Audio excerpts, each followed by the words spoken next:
Assalamualaikum warahmatullahi wabarakatuh. Anak-anak sekalian, kali ini pelajaran SBK ya. Sudah disiapkan bukunya ya, seni budaya dan keterampilan. Ini untuk kelas 9 kali ini. Anak-anak, dalam pertemuan yang lalu kita membahas bab 1. Bab 1 itu masih ingat, membahas seni lukis dan seni patung. Nah, dan pertemuan yang lalu, pertemuan yang pertama, sudah saya jelaskan seni lukis ya. Kalian baca kembali, dipahami lagi bagaimana seni lukis itu, pengertiannya apa lukis, kemudian aliran ya, kemudian tujuan lukisan, tujuan melukis itu untuk apa. Kalian baca kembali, dipahami. Lain kali kalau tidak paham, kalian bisa menyampaikan pertanyaan supaya paham.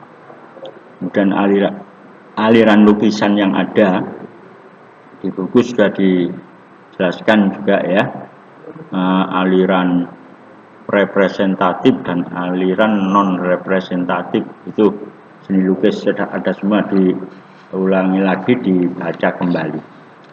Sekarang anak, seni patung ya. Jadi dalam bab 1 ini seni lukis dan seni patung. Seni patung, apa itu patung? Patung adalah benda tiruan ya, patung manusia, patung binatang, patung gajah, patung sapi, patung kambing, tiruan, meniru benda aslinya. Nah, tapi dibuat karya, membuat patung di patung. Seni patung ini dalam bahasa Inggris disebut sculptor, tapi dalam bahasa Indonesia kadang-kadang seni patung itu disebut juga seni plastik. Mengapa? Karena bisa dibentuk sekehendak hati, sesuka hati, luwes. Jadi plastik itu kan luwes, tidak kaku, bisa dibentuk macam-macam. Nah, selanjutnya anak-anak, fungsi untuk apa pembuatan patung itu? Fungsinya sebagai apa? Yang pertama sebagai personal, untuk mengungkapkan perasaan si pembuat patung. Nah, itu yang pertama. Orang membuat patung berfungsi, berguna sebagai mengungkapkan perasaan, ingin menyampaikan ekspresi ya, perasaan, ungkapan pribadi. Dan seseorang misalnya membutuhkan patung untuk agama, nah, seperti patung Buddha, patung Yesus. Nah, itu untuk kepercayaan. Yang kedua, fungsi sosial. Fungsi sosial itu untuk sejarah, misalnya ya, ada patung Bung Karno, patung Bung Hatta, Bung Tomo. Itu untuk masyarakat, untuk pelajaran banyak orang.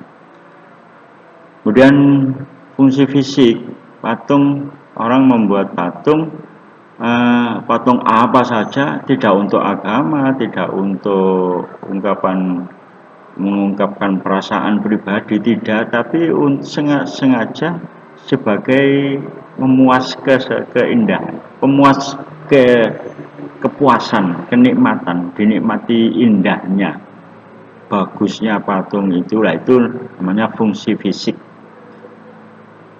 Jadi ada 3 fungsi patung. Kemudian anak-anak, bentuk dan jenis patung. Bentuknya patung itu sangat banyak sekali, macam-macam ya, tapi diringkas, ada patung figuratif dan ada patung non figuratif. Apa maksudnya figuratif? Figur itu merupakan tiruan, tiruan bentuk asli. Sedangkan yang tidak tiruan dinamakan patung non figuratif. Tidak meniru, tapi tidak ada bendanya, tapi dia bisa membuat patung dari hasil khayalan, lamunan, angan-angan, imajinasi, lalu diwujudkan membuat karya seni patung. Itu disebut patung non figuratif. Selanjutnya alat-alat dan bahan membuat patung. Apa saja orang membuat patung itu tentu saja menggunakan alat, ya. Alat membuat patung itu ada pahat, palu, tang, busir, tergantung bahannya apa. Nah, bahannya itu bisa dari bahan keras, kayu, batu, atau dari bahan plastik, ya, fiberglass. Lalu bahan yang lunak sekali, misalnya dari plastisin malam, itu seperti mainan anak-anak, atau bahan cetak dari semen cair, lalu ada cetakannya, dituangkan, lalu ditunggu 1-2 jam, lalu mengeras, lah itu bahan cair dicor. Sehingga itu alat dan bahan. Kemudian teknik berkarya patung, cara membuat patung, caranya bagaimana? Ada cara bivalve tulisannya, itu mengecor dengan cetakan yang mudah dibongkar. Misalnya cetakannya terbuat dari semen, nah itu bisa dibongkar. Kemudian teknik cair perju, kemudian teknik modeling, dibentuk-bentuk, kemudian teknik konstruktif, dibangun, dirancang lalu dibangun itu. Kemudian konstruktif itu kan bangunan, ya, model itu ya di model-model. Selanjutnya langkah-langkah membuat patung. Langkah-langkahnya yaitu kalau membuat patung dari bahan lunak, pertama membuat rancangan dulu yang disebut sketsa itu, ya. Bisa kamu mengambil contoh dari internet atau lainnya. Lalu siapkan bahan, letakkan tanah liat, tanah liatnya dipijit-pijit dulu. Itu kalau membuat patung dari tanah liat. Kalau dari bahan keras, ya siapkan balok kayu, lalu digeraji, buatlah secara bentuk global dulu, baru sedikit demi sedikit finishing, lalu finishing baru selesai. Nah, itulah langkah-langkah membuat karya patung. Demikian anak-anak penjelasan tentang seni patung, ya. Untuk selanjutnya tolong kamu baca ulang dan dipahami, bila perlu dipraktekkan dari tanah liat membuat patung apa saja yang kamu inginkan. Ya, sekian, selamat belajar dan selamat mencoba. Wassalamualaikum warahmatullahi wabarakatuh.